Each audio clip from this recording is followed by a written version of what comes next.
Olá pessoal, meu nome é Eric Fagundes, sou advogado aqui no Rio de Janeiro e hoje vim trazer para vocês um assunto muito importante que é do interesse de todos os brasileiros, que é a forma de cálculo do ICMS, que é um imposto que incide em tudo que a gente compra no nosso país. Então vai desde do que a gente gasta no supermercado até os itens de luxo, carros, energia elétrica, combustível, enfim, é um imposto que incide em tudo que a gente compra no nosso país, tá?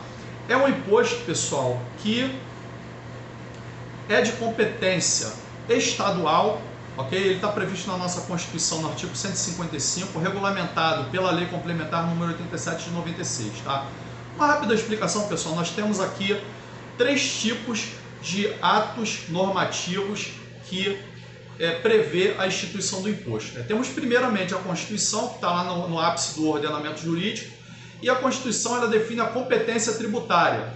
A Constituição ela diz quem pode instituir cada tributo. Então ela define ali a competência da União para a instituição de tributos federais, dos estados e dos municípios para a instituição dos tributos, tá?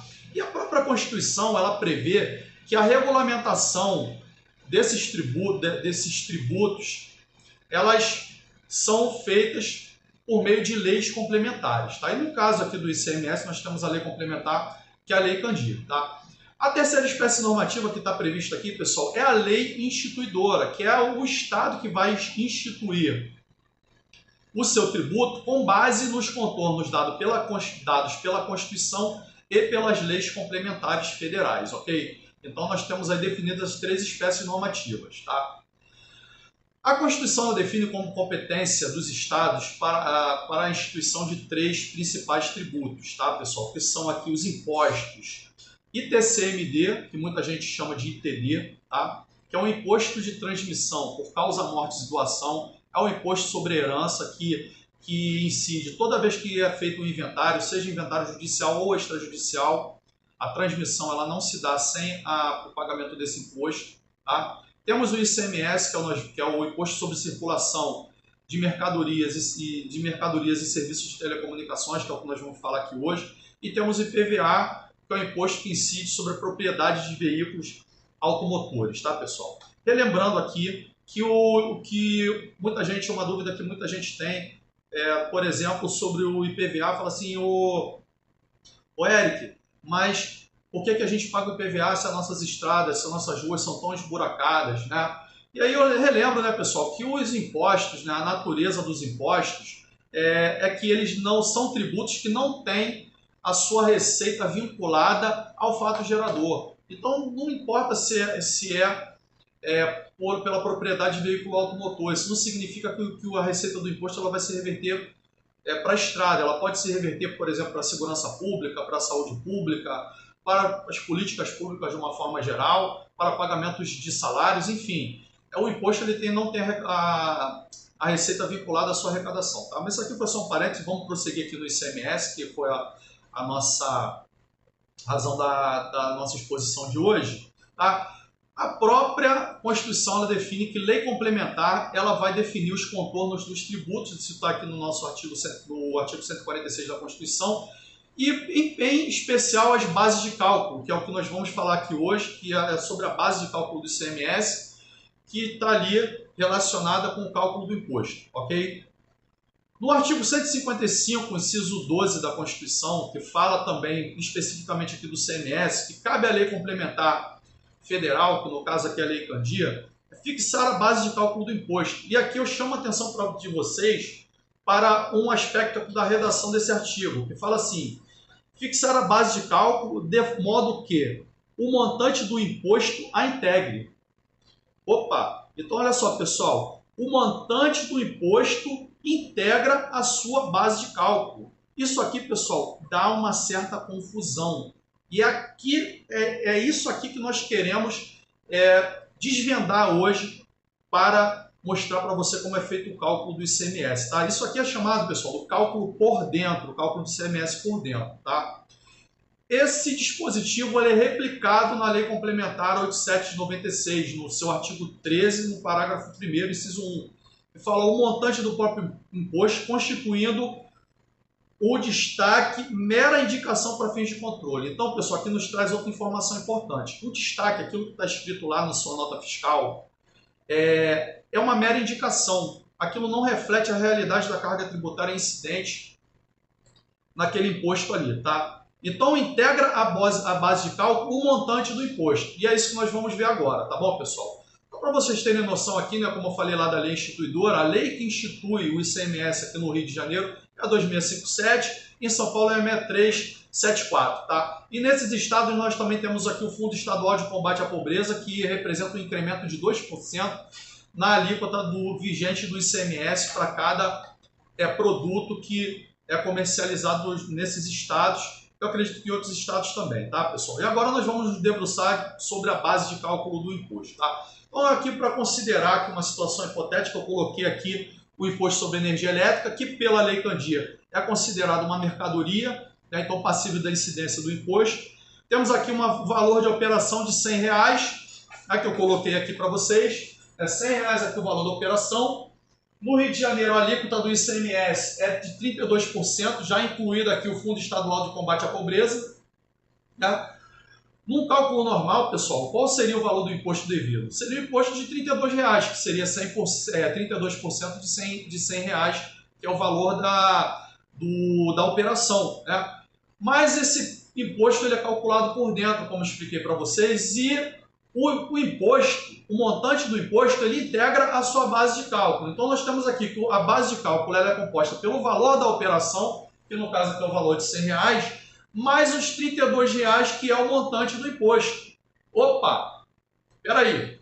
Então, nós não temos uma base de cálculo de R$100, nós temos, na verdade, uma base de cálculo de R$132. E aí, quando a gente tem essa base de cálculo de R$132 e a gente aplica a alíquota de 32%, na verdade, nós temos um imposto total de R$42,24. Então, a carga tributária real que incide sobre a mercadoria aqui seria de 42%. Então, veja bem, pessoal, o que está escrito lá na nota fiscal, ele tem mero valor de indicação, tá? E esse valor de 32% aqui é um valor nominal. A nossa alíquota real de ICMS aqui no Rio de Janeiro é de 42,24%, ou seja, quase metade da nossa conta de luz, tá, pessoal? Esse destaque, ele constitui, né, como falei para vocês, o destaque é aquele valorzinho de ICMS que tem lá na sua nota do seu cupom fiscal. Ele foi introduzido, né, se tornou obrigatório por força da Lei Federal 12.741 de 2013, que alterou o Código de Defesa do Consumidor, né, para dar mais transparência para o consumidor, saber quanto que ele paga de tributo em tudo aquilo que ele compra, tá, pessoal? E aí eu trouxe aqui, né, um exemplo aqui do que a gente tem na nossa conta de luz, já que a gente estava falando de energia elétrica, tá? Então, pessoal, essa aqui é a minha conta de luz desse mês, tá? Eu apaguei aqui as minhas informações pessoais. E se vocês forem olhar aqui, ó, o que eu paguei de ICMS nesse mês aqui, que está destacado aqui na minha conta de luz, é o valor de R$218, tá?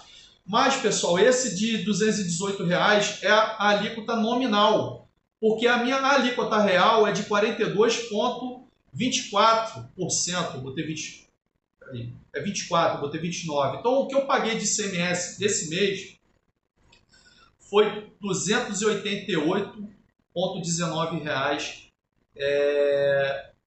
pagos na minha conta de luz, incluído aqui o Fundo Estadual de Combate à Pobreza.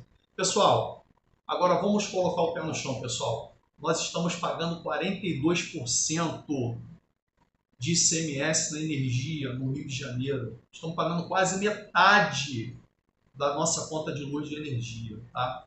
Isso explica muita coisa, tá, pessoal? Eu, quando estava vindo para cá para gravar esse vídeo no meu escritório, passei aqui pela Avenida Rio Branco e pude observar aqui diversos estabelecimentos comerciais aqui fechados no centro da cidade, né? E esses estabelecimentos comerciais, né, esses comerciantes são contribuintes do ICMS. Então, pessoal, o ICMS é um imposto que ele é um imposto que, a meu ver, ele é extremamente predatório. Nós vivemos aqui uma carga tributária predatória no nosso país, tá? É uma coisa muito lamentável, tá, pessoal? Porque a gente vê que muitas pessoas acabam ficando desempregadas por esse apetite voraz dos estados na arrecadação do ICMS. E, ao meu ver, não haveria problema nenhum se esse imposto ele fosse revertido a favor da coletividade, mas não é isso que nós vemos na verdade, né, pessoal? Nós vemos aí que os hospitais públicos estão sucateados, né? As pessoas não têm acesso à saúde, temos que a educação ela é precária, o transporte público ele também é precário, os serviços prestados aí para a população são precários, então a gente não tem um retorno do Estado em relação a essa quantidade de imposto que nós pagamos. Então eu vejo que esse imposto é um imposto que está esmagando os comerciantes, é um imposto que está esmagando a classe média, né? Se você for parar para pensar que você paga, que esse imposto ele incide não só na energia elétrica, que é uma coisa que todo mundo usa, ele também incide nos combustíveis, né, que é o que mais está se aumentando hoje em dia em razão da guerra da Ucrânia. Então, pessoal, é muito lamentável tudo isso, tá bom? Essa deixei aqui a minha opinião pessoal, tá? Mas depois que a gente mostrou aí a forma de cálculo do ICMS. E quero agradecer a você que ficou até aqui, tá? E se você ficou até aqui, deixe o seu curtir nos nossos vídeos, tá? Curta, compartilhe, comente, dê sua contribuição aí no nosso canal, tá? Nós estamos começando agora, mas nós temos muita coisa boa para falar para vocês aí em relação ao direito tributário e outros ramos do direito também que nós trabalhamos, tá? Um forte abraço, então, e fique com Deus. Até logo.